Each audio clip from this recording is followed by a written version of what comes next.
Hello guys, സുഖമായിട്ടിരിക്കുന്നു. അപ്പോൾ എല്ലാവർക്കും നോമ്പൊക്കെ ഇങ്ങനെ പോകണു കമൻറ്റ് ബോക്സിൽ പറയണേ. അപ്പോൾ നമ്മുടെ ഇന്നത്തെ വീഡിയോ വന്നിട്ട് റമളാൻ വ്ളോഗ് 6 ആണ്. അപ്പോൾ ഇതൊരു സൺഡേ ദിവസം ആയതുകൊണ്ട് തന്നെ ഞങ്ങൾ രണ്ടാളും നല്ല തകൃതിയായിട്ട് കിച്ചണിൽ പണികളൊക്കെ അങ്ങ് സ്റ്റാർട്ട് ചെയ്തിട്ടുണ്ട്. ഫസ്റ്റ് തന്നെ തരിക്കഞ്ഞിയൊക്കെ റെഡിയാക്കുന്നുണ്ട് കേട്ടോ. ആ സമയം കൊണ്ട് ബീഫൊക്കെ ഒന്ന് കഴുകി വൃത്തിയാക്കി വെച്ചിട്ടുണ്ടായിരുന്നു. അപ്പോൾ അതിൻ്റെയൊക്കെ ഓരോ പണിയിൽ ഞങ്ങൾ രണ്ടാളും കൂടെ അങ്ങനെ മുഴുകിയിരിക്കുകയാണ്. ഇന്ന് നമുക്ക് വേറൊരു പ്ലാനും കൂടി ഉണ്ട് കേട്ടോ. അതുകൊണ്ട് തന്നെ കുറച്ച് കടികളൊക്കെ കൂടുതൽ ഉണ്ടാക്കണം എന്നാണ് വിചാരിക്കുന്നത്.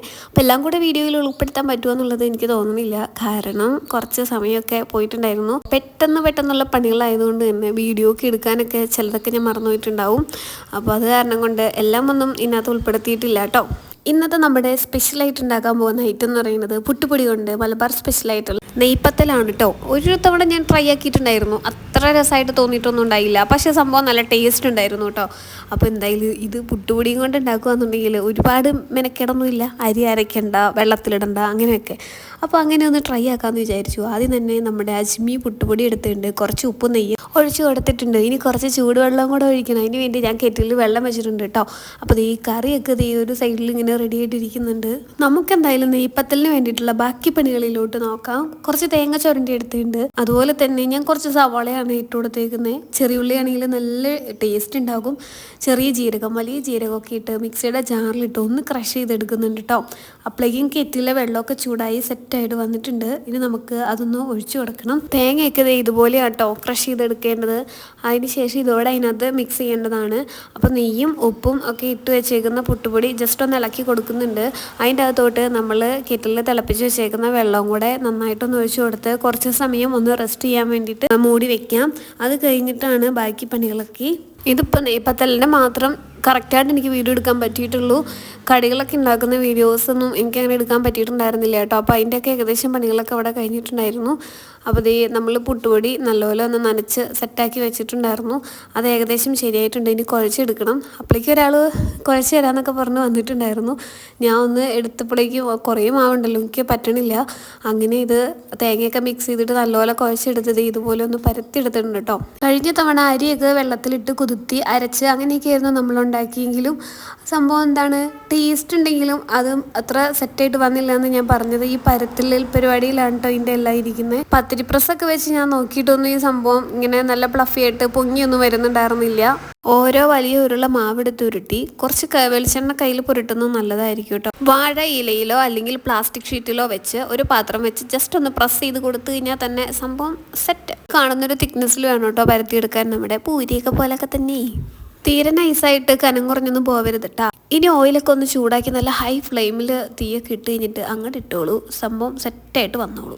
അങ്ങനെ ഓരോ പത്തിരിയും നല്ല ഫ്ലഫി ആയിട്ട് മുകളിലോട്ട് പൊന്തി വരുമ്പോഴേക്കും നമുക്ക് തിരിച്ചും മറിച്ചൊക്കെ ഇട്ട് കുറച്ച് സമയമൊക്കെ എടുത്ത് ഒന്ന് വേവിച്ചെടുത്താൽ കഴിഞ്ഞാണ്ടല്ലോ നല്ലൊരു ഗോൾഡൻ ബ്രൗൺ കളറാവുമ്പോൾ നമുക്ക് എണ്ണയിൽ നിന്ന് കോരിയെടുക്കാം കേട്ടോ. ഇതിപ്പോൾ മുന്നേ തന്നെ ഞാൻ എല്ലാം പരത്തി എടുത്ത് ഇങ്ങനെ വെച്ചിട്ടുണ്ട് കേട്ടോ. ഇനിയിപ്പോൾ പയ്യെ നിന്നുകൊണ്ട് നമുക്ക് ഓരോന്നായിട്ട് ഇങ്ങനെ ഫ്രൈ ആക്കി എടുത്താൽ മതിയല്ലോ. ഇതിപ്പോൾ ഒന്നാമത് മാവ് കുറച്ചധികം കൂടിപ്പോയി എന്നാണ് എനിക്ക് തോന്നുന്നത്. അതുപോലെ തന്നെ ഞങ്ങൾ രണ്ടാളും കൂടെ നിന്ന് അങ്ങോട്ട് പരത്തലും അതുപോലെ ഓയിൽ ഇടലും കോരലും ഒക്കെ ആയിട്ട് അങ്ങനെ നിൽക്കുമായിരുന്നു കേട്ടോ.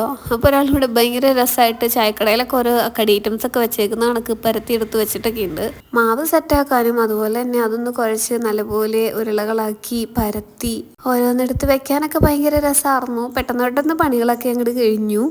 അത് കഴിഞ്ഞ് ഓയിലൊക്കെ ഇട്ട് ഇതുപോലെ ഒന്ന് ഫ്രൈ ആക്കി എടുക്കുന്നതിന് കുറച്ച് ടൈമൊക്കെ എടുത്തിട്ടുണ്ടായിരുന്നു കേട്ടോ. ഒന്നാമത് കുറച്ചധികം ക്വാണ്ടിറ്റി നമ്മൾ ഉണ്ടാക്കി പോയി. അത് അത്ര അളവ് അത്ര നിശ്ചയമില്ലാത്തതുകൊണ്ട് അങ്ങനെ ആയിപ്പോയതാണ് കേട്ടോ. പക്ഷെ എന്തായാലും സംഭവം അടിപൊളി ആയതുകൊണ്ട് തന്നെ വലിയ കുഴപ്പമില്ലാണ്ടൊക്കെ അതൊക്കെ പോയി കേട്ടോ.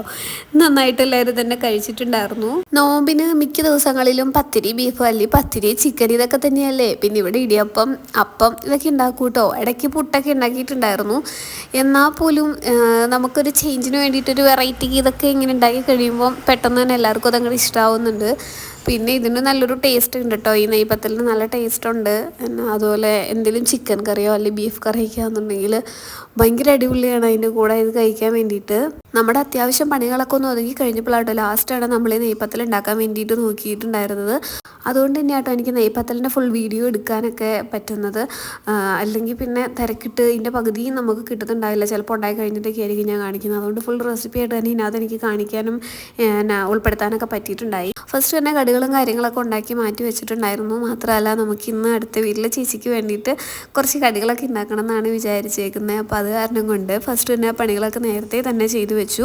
നേരത്തെ എന്ന് പറഞ്ഞാൽ അത്ര നേരത്തെ അല്ല കേട്ടോ, എന്തായാലും അതൊക്കെ ഉണ്ടാക്കി കടികളൊക്കെ വെച്ച് നമ്മൾ നോമ്പ് തുറന്നെല്ലാം കഴിഞ്ഞിട്ടാണ് നമ്മൾ ഈ നെയ്പത്തലിൻ്റെ പരിപാടിക്ക് കയറിയിട്ടുണ്ടായിരുന്നത്.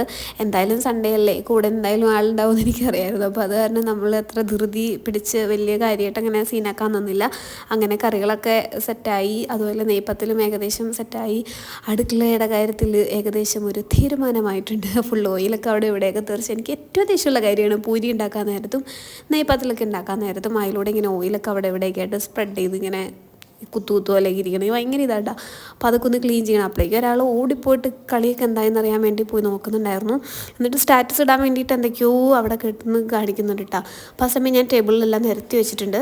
ഇപ്പോൾ ഏകദേശം സമയം ഒരു ശബാങ്ക് കഴിഞ്ഞ് നിസ്കാരമൊക്കെ കഴിഞ്ഞിട്ടുണ്ടായിരുന്നു കേട്ടോ. അങ്ങനെ നോമ്പ് തുറന്ന് കഴിഞ്ഞിട്ടും അപ്പുറം കൊടുത്തു കഴിഞ്ഞിട്ടും പിന്നെയും ബാക്കിയുണ്ടോ കടികളൊക്കെ. അപ്പോൾ നമ്മളിന്ന് ഉണ്ടാക്കിയ ഐറ്റംസ് ഇതൊക്കെയാണ്: കട്ട്ലേറ്റ്, പിന്നെ പോക്കറ്റ് ഷവർമ, അതുപോലെ തന്നെ സമൂസ, പിന്നെ തരിക്കഞ്ഞി, ഇതൊക്കെയായിരുന്നു കേട്ടോ. അപ്പം അങ്ങനെ എല്ലാം തന്നെ കുറച്ച് ഐറ്റംസൊക്കെ എടുത്ത് ഒരു പ്ലേറ്റിൽ സെർവ് ചെയ്ത് നമുക്ക് അപ്പുറം കൂടെ കൊടുത്തിട്ടൊക്കെ ഉണ്ടായിരുന്നു കേട്ടോ. നമുക്ക് സന്തോഷമായി. സുഹൈലിന് അത്താഴത്തിനുള്ള ഫുഡൊക്കെ കൊടുത്തു വിടാൻ നേരത്ത് ഈ കടി ഐറ്റംസൊക്കെ കൊടുക്കും കേട്ടോ. അവൻ എന്തായാലും നോമ്പ് തുറന്ന് കഴിയുമ്പോൾ ഒന്നും പകുതിയും കഴിക്കലൊന്നുമില്ല. അപ്പോൾ അങ്ങനെ കൊടുത്തു വിടുവാണെങ്കിൽ പുള്ളി അവിടെ റൂമിലൊക്കെ പോയിരുന്ന് പയ്യെ കഴിച്ചോളൂ കേട്ടോ. അപ്പോൾ അങ്ങനെ നമ്മൾ കഴിക്കലും കഴിഞ്ഞു, ക്ലീനിങ്ങും കഴിഞ്ഞു. കൈയൊക്കെ ഞടിച്ചിട്ട് വീഡിയോയിലൊക്കെ കാണുന്ന പോലെ പെട്ടെന്ന് തന്നെ ഇവിടെ പാത്രങ്ങളൊക്കെ കഴുകി കിച്ചണൊക്കെ നല്ല ക്ലീനാക്കി എടുത്തിട്ടുണ്ട്. എന്തായാലും എന്ത് പെട്ടെന്നല്ലേ. അങ്ങനെ ഗ്യാസിൻ്റെ അവിടെയൊക്കെ നല്ലപോലെ സോപ്പൊക്കെ ഇട്ട് നന്നായിട്ടൊന്ന് കഴുകി വൃത്തിയാക്കി എടുത്തിട്ടുണ്ട് കേട്ടോ. ഏകദേശം ഒരു വൃത്തിയൊക്കെ വന്നിട്ടുണ്ട്. ഇതൊക്കെ തന്നെ മതി ഗൈസ്, ഇനി പറ്റത്തില്ല. അപ്പോൾ ഇന്നത്തെ പരിപാടിയൊക്കെ ഞാനിവിടെ തീർത്തിട്ടുണ്ട് ഗൈസ്. നെയ്പത്തൽ എല്ലാവരും ഒന്ന് ട്രൈ ആക്കണം കേട്ടോ. അപ്പോൾ വീഡിയോ ഇഷ്ടമായി എന്ന് വിചാരിക്കണം. എല്ലാവരും ഒന്ന് സപ്പോർട്ട് ചെയ്യണം. നാളെ കാണാം. ടാറ്റാ.